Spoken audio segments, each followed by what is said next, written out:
Você irá ouvir agora o quadro Entenda Direito, com os professores da Faculdade de Direito da FUMESC. Hoje o tema, como nós já adiantamos durante a semana, reforma eleitoral. É uma parceria da Estação Cultura FM, do Jornal Estação Notícias e da Faculdade de Direito da FUMESC em Machado. Professor Rafael, prazer tê-lo conosco aqui gentilmente ao vivo nesta sexta-feira. Muito bom dia. Bom dia, Erivelton. Eu gostaria de saudar todos que estão nos ouvindo agora e gostaria de mandar um abraço especial para todos os meus colegas, professores lá da FUMESC, especialmente a nossa coordenadora, a professora Rosângela, e gostaria de saudar também a professora Fernanda, que está aqui em Machado com um projeto espetacular, que é o Disseminando o Direito. Ela teve na semana passada aqui para falar da Semana do Meio Ambiente, então eu gostaria de especialmente destacar aqui o trabalho que ela tem feito em nome da nossa família FUMESC. E eu não poderia deixar de saudar também, nesse momento, os nossos queridos alunos que estão aí nos ouvindo. Obrigado pela participação mais uma vez conosco aqui gentilmente nesta sexta, professor Rafael. Reforma eleitoral é um tema bastante discutido agora, inclusive nesses últimos meses, desse ano, principalmente no Congresso Nacional, na imprensa. O que é reforma eleitoral? A pergunta básica que a gente começa esse nosso bate-papo, professor Rafael. Erivelton, a reforma eleitoral a gente poderia chamar também de reforma política, né? Como que nós organizamos o jogo político dentro do país? O Brasil é reconhecidamente uma democracia. Então, quem que manda numa democracia? É o povo. A Constituição fala da soberania popular. É diferente de outros países, por exemplo, como a Coreia do Norte ou como o Irã, onde você tem uma única autoridade que exerce todo o poder. Aqui todo o poder vem do povo. E como que a gente canaliza esse poder, né? Uma dessas formas são as eleições, e no processo eleitoral você organiza quem pode ser votado, quem que pode votar, como que você vai financiar uma campanha. Tudo isso é colocado pelas regras eleitorais. Então a reforma eleitoral ou a reforma política é sempre uma tentativa de melhorar esse processo para aprimorar, acima de tudo, o exercício da soberania popular, aprimorar a cidadania, Erivelton.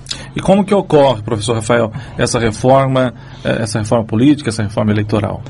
Basicamente, quem vai fazer a reforma eleitoral é o Congresso Nacional. Nós temos um sistema que é bicameral, né? O Congresso Nacional ele se divide entre a Câmara dos Deputados e o Senado Federal. Então esse é o órgão é o órgão principal para mudar as regras eleitorais. Agora, pode acontecer também do Judiciário alterar as regras do jogo. Por exemplo, em 2015, o Supremo Tribunal Federal deu uma decisão considerando inconstitucional o financiamento de campanhas políticas por empresas. E a partir daí, a partir de setembro de 2015, somente pessoas físicas podem contribuir com as campanhas políticas. Então é uma forma de reforma eleitoral feita pelo Supremo e não pelo Congresso Nacional. O professor Rafael Carpentieri está conosco aqui ao vivo no Entenda Direito, você que está chegando nesse momento acompanhando a programação da Estação Cultura e do Jornal Edição desta sexta-feira.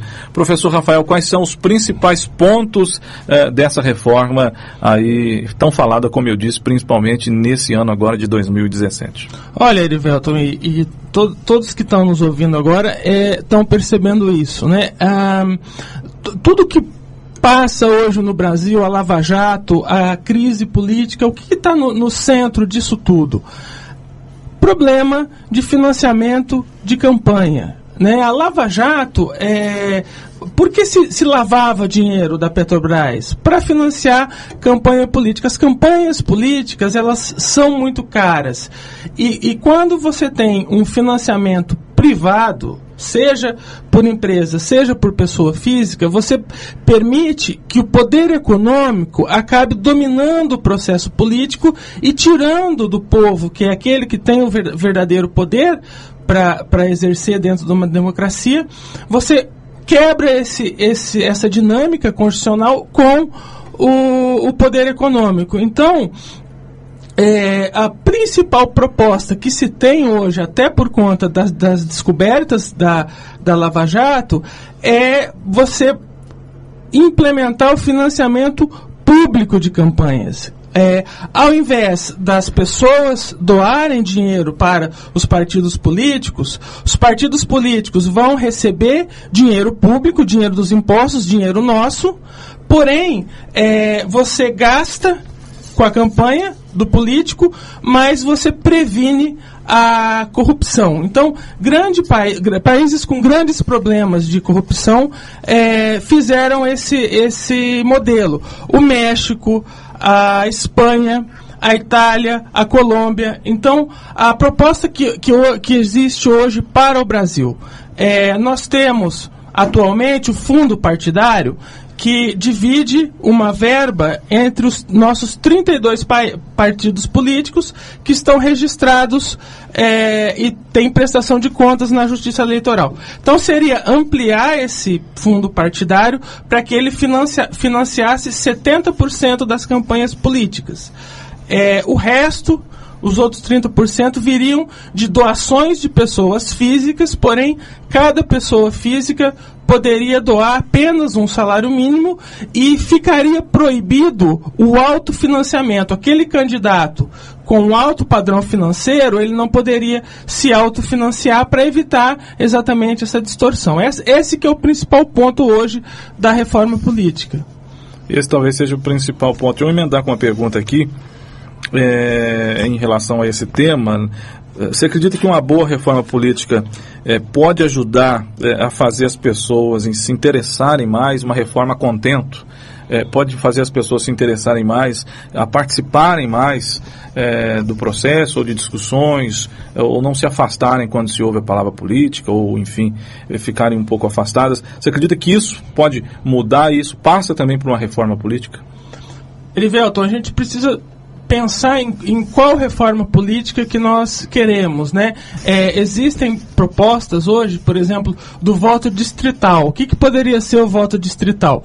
Você divide Minas Gerais, que é um grande estado, você divide ele em distritos. Então, o sul de Minas seria um distrito, a Zona da Mata seria outro, o Triângulo Mineiro seria outro distrito, e aí nós poderíamos votar somente no deputado, no senador daquele distrito. Isso poderia fazer com que a gente pudesse estar mais próximo ali do político e fiscalizar. Isso poderia até ser uma ideia boa. Agora, existe uma outra proposta de combinar esse sistema distrital com o sistema de lista fechada. Então, ao invés de nós votarmos no candidato, a gente vota na lista do partido, né? E aí pode ficar uma coisa complicada, porque você vota num determinado partido e escolhe, elege a lista da Odebrecht lá. Você elege o Botafogo, o Índio, o Caju, o Justiça, o Italiano, né? Esse que seria o grande problema de uma má reforma. Mas, acima de tudo, Erivelton, numa eleição, o produto de uma eleição você tem, de um lado, políticos e, do outro lado, você tem eleitores. Quer dizer, então, esses são os políticos que nós temos, né? Uhum. E esses são os eleitores que nós temos. O que nós vamos fazer com isso? Né? Então, a gente acredita, nós que estamos lá na FUMESC, o que a gente acredita é na formação educacional, né? Nós temos o curso de Direito com uma formação humanista,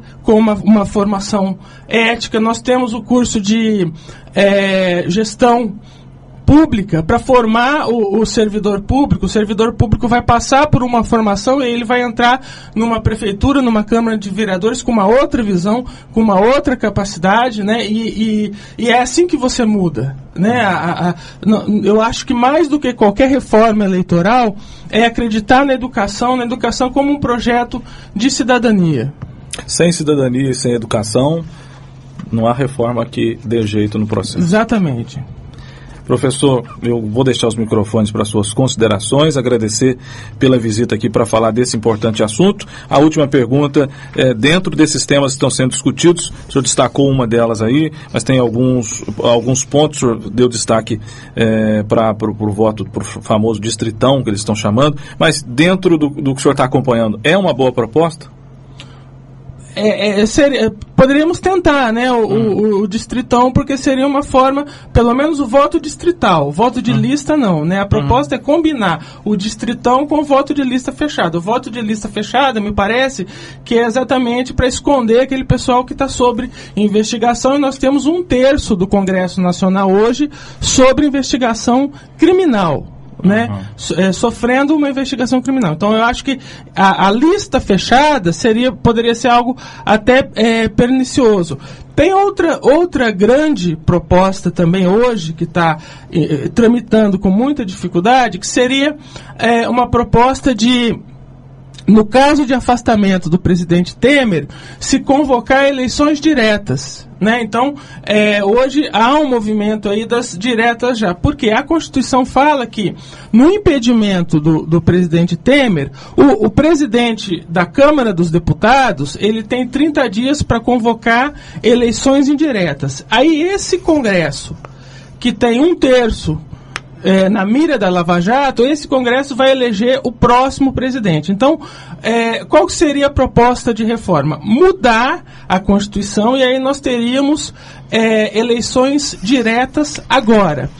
Do outro lado, existe ainda uma proposta de se esticar o mandato do presidente Temer até 2020, para que nós tenhamos, então, eleições gerais. Nós vamos fazer eleição para prefeito, governador, deputado, senador, vereador, tudo numa única eleição. Né? Então, seria também uma outra proposta de aumentar o mandato do atual presidente.